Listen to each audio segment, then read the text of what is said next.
بسم الله الرحمن الرحيم الحمد لله رب العالمين نحمده ونسبحه ونقدسه ونشهد أن لا إله إلا الله وحده لا شريك له وأن حبيبنا وسيدنا محمدا عبده ورسوله أرسله بالهدى ودين الحق ليظهره على الدين كله. اللهم صل وسلم وبارك وترحم على محمد وآل محمد كأفضل ما صليت وسلمت وباركت وترحمت على إبراهيم وآل إبراهيم في العالمين إنك حميد مجيد. وصل اللهم وسلم على خلفاء نبيك وأوصيائه وأهل بيته وأحبته علي أمير المؤمنين وقائد الغر المحجلين، وعلى البضعة الطاهرة فاطمة الزهراء سيدة نساء العالمين، وعلى سبطي نبي الرحمة وسيدي شباب أهل الجنة الحسن والحسين عليهما السلام، وعلى علي بن الحسين ومحمد بن علي وجعفر بن محمد وموسى بن جعفر وعلي بن موسى ومحمد بن علي وعلي بن محمد والحسن بن علي والخلف الهادي المهدي عجل الله تعالى فرجه وسهل مخرجه وجعلنا من أنصاره وأعوانه. عباد الله، أوصيكم وأوصي نفسي المذنبة المقصرة بتقوى الله ولزوم أمره. قال الله تبارك وتعالى في كتابه الكريم: بسم الله الرحمن الرحيم. هو الذي جعل لكم الأرض ذلولا. It is He, your Lord, who made the earth tractable for you. ذلولا فامشوا في مناكبها. So travel in its open roads. فامشوا في مناكبها وكلوا من رزقه, and eat from his provision. وإليه النشور. But you're going to stand before him. Your resurrection is going to be before him. My friends, this life is a journey of learning. A journey of learning from the beginning to the end. Every day is a day of learning, is a day of inspiration, is a day of discovery for us. And one of the things that we learn through them is when you travel, السير في الأرض. السير في الأرض, which is mentioned in the Quran. How many times the Quran says, سيروا في الأرض فانظروا. When you walk, when you travel, reflect. وانظروا. Look left and right. Go to other nations, go to other countries, go to other societies, but you have to learn. Don't go blinded. Don't go just to lay down in the sun so you get suntan and then you come back after 2 weeks with different color. Go there to learn, to discover, to learn. The Prophet asked his community at the time where there are no airplanes, no trains, no vehicles, no vessels, nothing, that even if it takes you to go to the farthest point, which is China, then you must go to learn. اطلبوا العلم ولو بالصين. Go to learn, to discover. قل سيروا في الأرض فانظروا كيف بدأ الخلق. That is in chapter Al-Ankabut. In Surah Al-Rum, God encourages immigration. God says travel. If you are restricted in your area, no work, no job, no opportunity, no change, then move it. Move, go to another area. Leave it and go to another area. أَلَمْ تَكُنْ أَرْضُ اللَّهِ وَاسِعَةً. Surah Al-Rum. أَلَمْ تَكُنْ. Didn't I create this vast land for you? This is for you. Why are you restricted? Why do you stay in one area for the rest of your life even the conditions are terrible and bad? Don't do this. أَلَمْ تَكُنْ أَرْضُ اللَّهِ وَاسِعَةً فَتُهَاجِرُوا. It's an encouragement for us to move. Leave that spot. Don't stay. If there is no progress, don't stay. Don't blame it on God. God says, I don't create an opportunity for you here. Maybe it is somewhere else. Go and find it. Until you find it. Until you grab it. Don't sit somewhere and say, I'm poor. God wanted me to stay poor. No. This is not right. God says, I want you to be rich. But at the same time, I want you to move. I want you to go and discover. Discover nations, what is happening. Sometimes we think my village is the best village and my people are the best and my language is the best and my country is the best. I don't know that God created many other cultures and nations and languages and people. Ya ayyuhan nasu inna khalaqnakum min dhakarin wa untha, and we made you into thousands of nations and tribes. وَجَعَلْنَاكُمْ شُعُوبًا وَقَبَائِلَ. So you discover each other, you travel and you learn from each other. We learn how did they succeed and how they failed. We learn from both. Quran says also learn not only from their success, but from their failures. If they have a problem, you have to learn why they have this problem, why they have dictatorship, why they have famine, why they have civil war, why they have discord among them. وَانظُرُوا كَيْفَ كَانَ عَاقِبَةُ الْمُكَذِّبِينَ. So learning is not just going through the school, but when you travel in the land, when you walk in the land of God that belongs to God and see the people around you, interview people, talk to people, learn from these people. This is a huge encyclopedia of knowledge about anthropology, about sociology, psychology, and so on and so forth. We have to learn it. One of the benefits of traveling is that we learn patience and tolerance and forbearance. When you travel, when you leave the comfort of your home, the comfort of your bed, your living room, then you're going to encounter difficulties and challenges. One of the mind-boggling stories in this book, in chapter 18, the trip that Musa made. Musa made a trip, an important trip that changed his life. It changed his life entirely.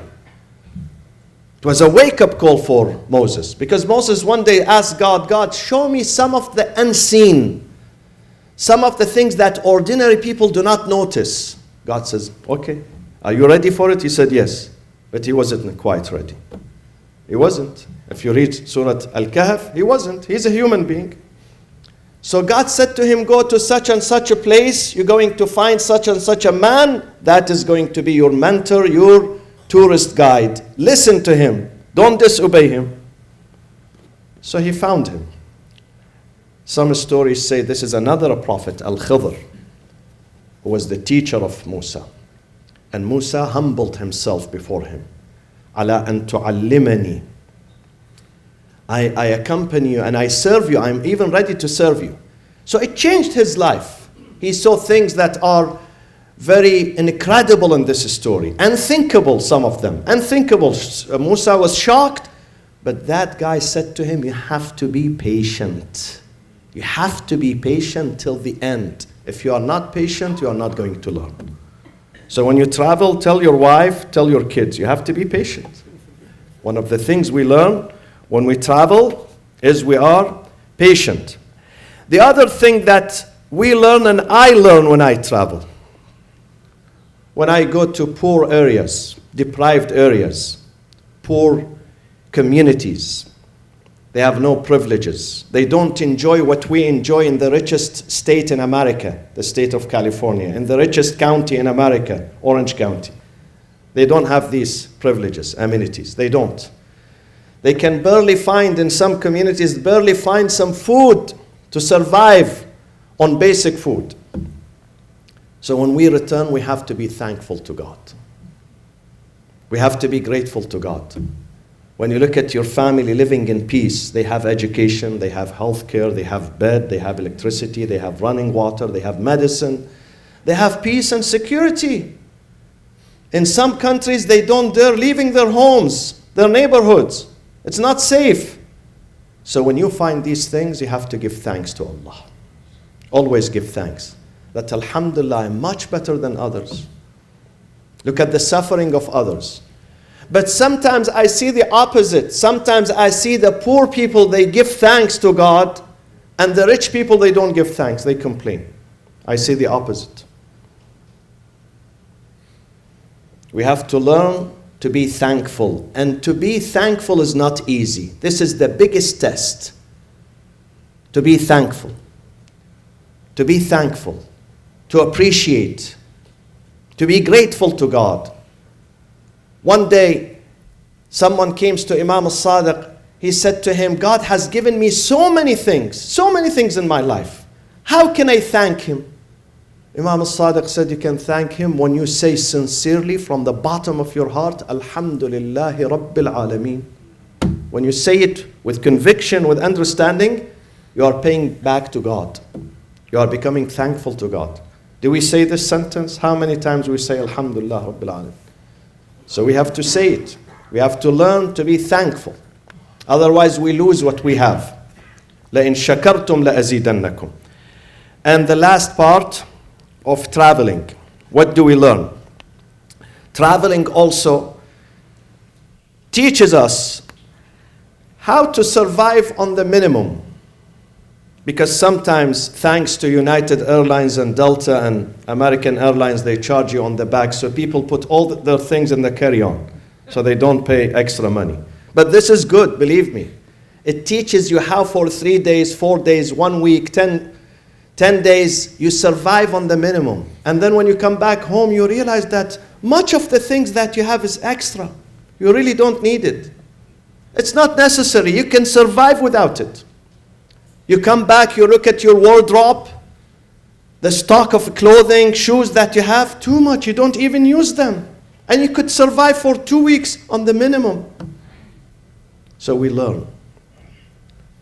We learn that happiness does not mean I have more and more and more. I go to the market and buy more and more and more. They become burden on us. Imam Hassan says, take what is necessary. Unnecessary, leave it for others. Leave it for others. This is how we fight greed.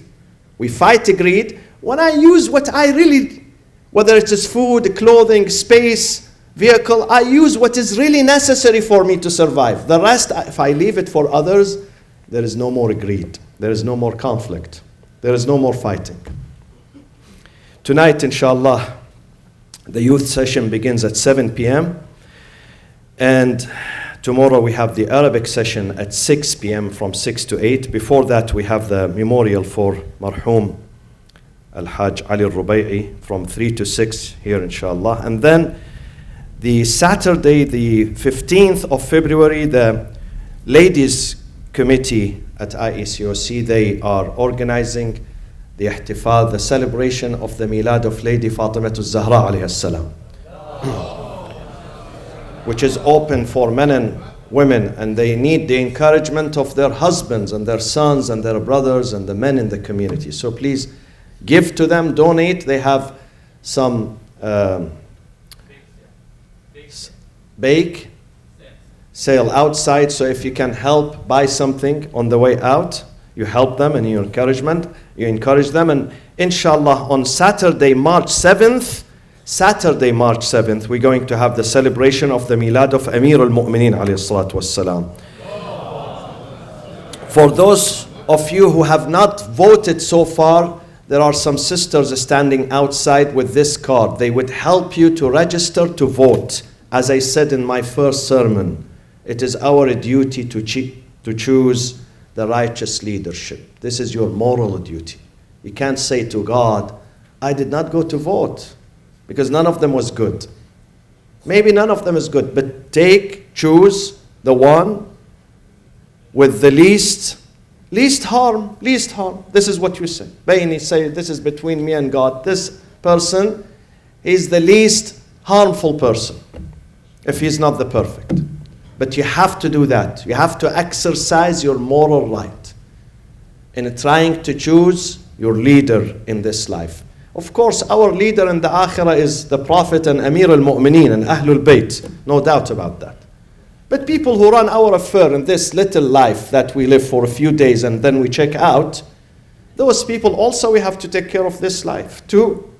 Allahumma aghfir lil mu'minina wal mu'minat wal muslimina wal muslimat al ahya'i minhum wal amwat. Tabi' Allahumma baynana wa baynahum bil khayrat. Allahumma wahhid kalimat al muslimin على الخير والبر والصلاح والتقوى يا أرحم الراحمين. من على مرضانا بالشفاء والعافية وعجل في فرج